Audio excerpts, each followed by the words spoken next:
তৃতীয় শ্রেণীর শিক্ষার্থীরা, তোমাদের প্রাথমিক গণিত বইয়ের 33 পৃষ্ঠার 3 নাম্বার সমস্যা।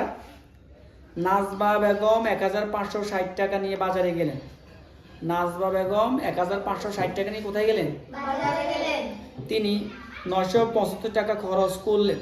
তার কাছে কত টাকা অবশিষ্ট রইল?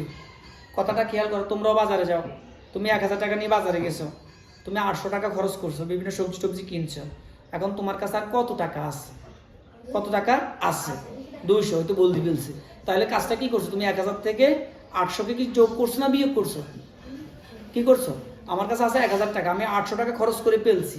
এখন আমার কাছে আর কত আছে? এইটা বের করতে হলে আমাদেরকে কি করতে হবে? বিয়োগ করতে হবে। তাহলে আমরা প্রথমে লিখতে পারি যেমন নাজবা বাজারে নিয়ে গেলেন, তারপর খরচ করলেন। কেমন? তাহলে আমরা এখানে কি এই লাইনটাতে কি লিখতে পারি বলো? বাজারে নিয়ে গেলেন। এই যে বাজার নিয়ে গেলেন কত টাকা বলো? 1500 টাকা। না, 1560 টাকা। 1560 টাকা। আচ্ছা, এরপরে খরচ করলেন।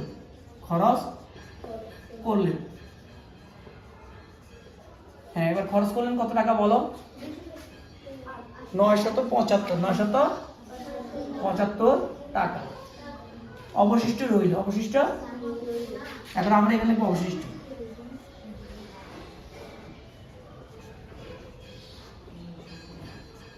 দাও, বিয়োগটা করো, আবার বিয়োগটা করো, খেয়াল করো বিয়োগটা। 0 থেকে আমরা কি করবো? 5কে বিয়োগ, 0 থেকে 5 বিয়োগ করো। 0 থেকে 5 কি বিয়োগ যায়? 0কে কত ধরবো? আচ্ছা, ধরাটা দরকার না, আমরা এইভাবে করবো। খেয়াল করো, এখানে কত আছে? 6। এটা হলো একক, এটা হলো দশক, এটা হলো শতক, এটা হলো হাজার। এখন আমাদের এখানে একক হলো 0, আমরা 0-এর মানটা বড় করবো। তাহলে আমরা এখান থেকে 1 দশক নিব। 1 দশক মানে 10 টাকা। 10 এককে 1 দশক। 1 দশক মানে 10। এখন এখানে হলো 10, 10-এর সাথে 0 যোগ করলে 10ই হয়। এবার 10 থেকে তুমি 5 বিয়োগ করো, 5 থাকে, তাহলে আমি এখানে 5 লিখলাম। খেয়াল করো কথাটা। এখন এখানে কি 6 আছে? নাই। সে একটু আগে 1 দশক এই এককে দিয়ে দিছে, তাহলে এখানে কত? 5। কত এখন? 5 থেকে আবার কিন্তু 7 যায় না। এখন আমরা কি করব? এখান থেকে 1 শতক, এখানে দশকে নিব। 1 শতক মানে 10 দশক। 10 টাকা নোট, 10 খানে 100 টাকা, তাহলে 1 শতক মানে 10 দশক। তাহলে এখানে আবারও পেলাম 10। কত পেলাম? 10। আর এখানে এখন কত আছে? 6 কিন্তু নাই, 5। তাহলে 10 আর 5 কত হলো? আবার 15। এবার 15 থেকে তুমি 7 বিয়োগ করে দাও, 8। কত থাকে? 8 থাকে। এখন দেখো, এবার এই লাইনে আসলে এখানে কিন্তু 5 নাই। 5 কেন নাই? সে 1 দিয়ে দিছে, 1 দশকের করে দিয়ে দিছে, 1 শতক দশককে দিয়ে দিছে। এখানে কেমন আছে? কত? 4। কত আছে? 4 থেকে আবার কিন্তু 9 যায় না, 4 ছোট। তাহলে এই যে এখানে 1000কে আমরা শতকের ঘরে নিয়ে আসবো। কার ঘরে নিয়ে আসবো?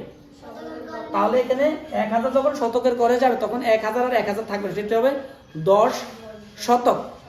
10 টাকা, 100 টাকার নোট 10টায় 1000 হয় না? তাহলে এখানে 10 আর এখানে কিন্তু 5 নাই, 4। তাহলে 10 আর 4 কত হয়?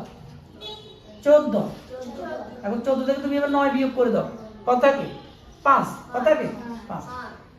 এইবার আমরা আমাদের মতো করে আমরা বলি 0কে 10, 10 থেকে 5 গেলে 5, 7 থেকে 1, 7 থেকে 8, 6কে 16 ধরবো, 16 থেকে 8 গেলে 8, আবারও 7 থেকে 1, 9 থেকে 10, 5কে 15 ধরবো, 15 থেকে 10 গেলে 5।